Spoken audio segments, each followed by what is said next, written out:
आपको याद होगा मैंने कुछ महीने पहले ही बता दिया था कि केंद्र सरकार सत्येंद्र जैन को एक फर्जी केस में गिरफ्तार करने वाली है। मुझे बहुत ही विश्वसनीय सूत्रों से यह पता चला था। कल उन्हीं सूत्रों से सूचना मिली है कि अगले कुछ दिनों में केंद्र सरकार मनीष सिसोदिया को भी गिरफ्तार करने जा रही है। पता चला है कि केंद्र सरकार ने सभी जांच एजेंसीज को मनीष सिसोदिया के खिलाफ कोई ना कोई फर्जी केस तैयार करने को कहा है।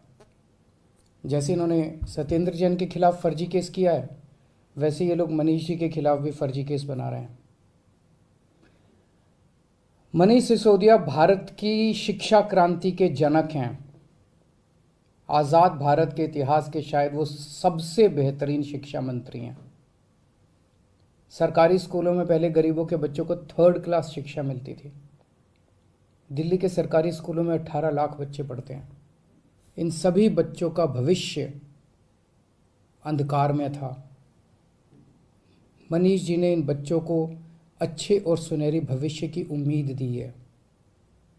मनीष जी ने इनके माता पिता की आंखों में चमक दी है। आज मैं उन 18 लाख बच्चों से पूछना चाहता हूं, बच्चों, क्या आपके मनीष सिसोदिया भ्रष्ट हैं? मैं उनके माता पिता से पूछना चाहता हूं कि ये लोग आपके मनीष सिसोदिया को भ्रष्ट कह रहे हैं, आपको क्या लगता है? मनीष सिसोदिया ने न केवल दिल्ली बल्कि पूरे देश के गरीब बच्चों को उम्मीद दी है कि उनके स्कूल भी बदल सकते हैं। दिल्ली की शिक्षा क्रांति की धमक केवल भारत में ही नहीं, आज पूरी दुनिया में गूंज रही है। पूरी दुनिया के देशों से दिल्ली सरकार के पास निमंत्रण आ रहे हैं, हमें भी हैप्पीनेस क्लास सिखाओ, हमें भी एंटरप्रेन्योरशिप क्लास सिखाओ। मनीष जी ने पूरी दुनिया में भारत का नाम रोशन किया है। ऐसे व्यक्ति को जेल में डालना चाहिए या उन्हें पूरे देश के स्कूलों को ठीक करने की जिम्मेदारी देनी चाहिए? मुझे ऐसा लगता है कि सत्येंद्र जैन और मनीष सिसोदिया को फर्जी मामलों में जेल में डाल के दरअसल ये लोग दिल्ली में शिक्षा और स्वास्थ्य के क्षेत्र में जो अच्छे काम हो रहे हैं ना, उन्हें रोकना चाहते हैं। पर चिंता मत कीजिए, मैं ऐसा कभी नहीं होने दूंगा। सभी अच्छे काम चलते रहेंगे। मैं हमेशा कहता हूं, मुझे राजनीति करनी नहीं आती।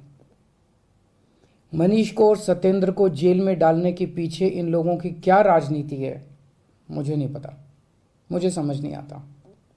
मुझे केवल ये पता है कि मनीष और सत्येंद्र जैसे लोगों को जेल में डालने से केवल देश का नुकसान है। अगर मनीष और सत्येंद्र भ्रष्ट हैं तो फिर ईमानदार कौन है? खैर, मेरी प्रधानमंत्री जी से हाथ जोड़ के विनती है, ये एक एक करके जेल में डालने की बजाय आप आम आदमी पार्टी के हम सभी मंत्रियों और सभी एमएलएज को एक साथ जेल में डाल दीजिए। सारी जांच एजेंसीज को बोल दीजिए कि एक साथ सारी जांच कर ले।